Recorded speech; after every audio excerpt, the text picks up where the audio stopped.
কৃষ্ণ জন্ম হোৱা শুনি আহিলে নাৰদ মুনিও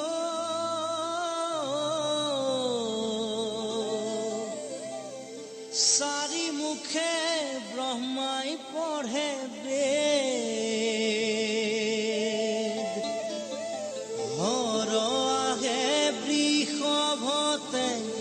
সতী আহে পুষ্পৰথে বসুমতী কৰে নাভিষেদ বসুমতী কৰে নাভিষেদ